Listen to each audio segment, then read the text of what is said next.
Assalamu alaikum everyone. If we talk about the role of a teacher, अगर हम teacher के role की responsibility की बात करेंगे तो कुछ चीज़ें बहुत ही ज़्यादा इंपॉर्टेंट है in the today's changing scenario.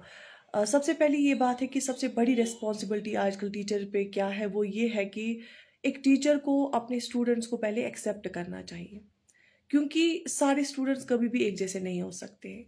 सबका नेचर एक जैसा नहीं होता है। स्टूडेंट्स का नेचर डिफरेंट होता है। कुछ स्टूडेंट्स फास्ट लर्नर होते हैं, कुछ स्टूडेंट्स स्लो लर्नर होते हैं।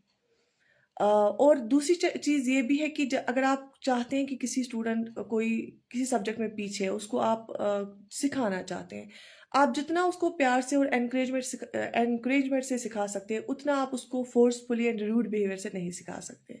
सो love should be the language, the flexibility should be there. Rudeness से, स्ट्रिक्टनेस से, रिजिडिटी से आप कोई चीज़ की परफॉर्मेंस अच्छी नहीं आती है।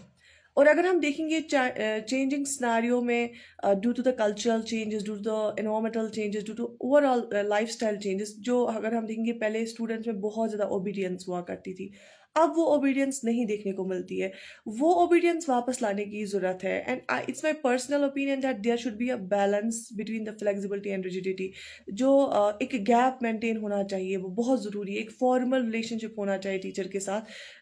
ज़्यादा भी अगर आप उस गैप को ख़त्म कर रहे हैं, सो देयर वो सैंक्टिटी नहीं रहती है उसमें।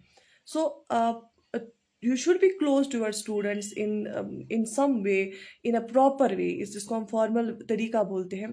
आपको अपनी जो स्टूडेंट्स है उसकी उनकी बहुत ओवरऑल डेवलपमेंट के बारे में पता होना चाहिए।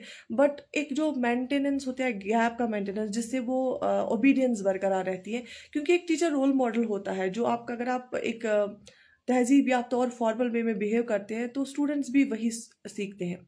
और कोई स्टूडेंट फास्ट लर्नर होगा, कोई स्लो लर्नर होगा। इसका मतलब ये नहीं कि जो स्लो लर्नर है वो सीख नहीं सकता है, क्योंकि अगर कोई स्लो लर्नर है, उसमें कोई और क्वालिटीज़ होंगी। तो हर एक का नेचर अलग अलग होता है, हर एक को अल्लाह ने अलग अलग तरीके से बनाया है। तो एक टीचर की ये बड़ी रिस्पॉन्सिबिलिटी है अपने स्टूडेंट्स को एक्सेप्ट करना। और डिफरेंसेस जो दो स्टूडेंट्स में होती हैं, तीन स्टूडेंट्स में होती है, 10 स्टूडेंट्स में होती हैं, उन डिफरेंसेस को अप्रिशिएट करते हुए, उन उस यूनिकनेस को अप्रिशिएट करते हुए, सारे स्टूडेंट्स की जो एक पर्टिकुलर नीड होती है स्टूडेंट की, उसको कैटर करना। So this is the need of the, जो अभी हम देखते हैं कि जो पहले पहले ओबीडियंस हुआ करती थी, एक एक अलग तरीके का रेस्पेक्ट होता था टीचर का। उसमें बहुत अगर हम रिसर्चेस पे देखेंगे, कुछ सालों से बहुत ज़्यादा जो है चेंजेस आ गई हैं। सो दैट उस चीज़ के लिए there should be the moral education. Moral education is very much important. उस मॉरल एजुकेशन की वजह से ही जो हम जो एटीट्यूड चेंज आ गई है नेगेटिव सेंस में, उसको कंट्रोल कर पाएंगे। और जो एक वो रिलेशनशिप, एक फॉर्मल रिलेशनशिप है जिसमें रेस्पेक्ट वाला रिलेशनशिप है, वो हम वापस ला सकते हैं।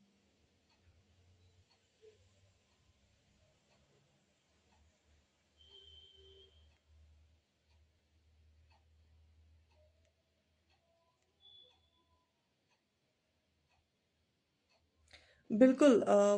यहाँ पे बहुत सारे कमेंट्स आ रहे हैं कि respect element is totally missing these days. Exactly.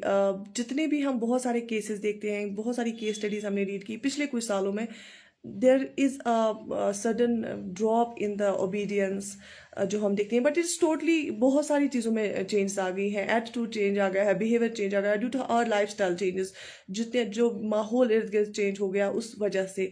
But इसको हम वापस ला सकते हैं। इन चीज़ों को हम वापस ला सकते हैं, बट उसमें हर एक का जो है कंट्रीब्यूशन होना चाहिए, चाहे पेरेंट्स हो, चाहे टीचर हो, सबका होना चाहिए।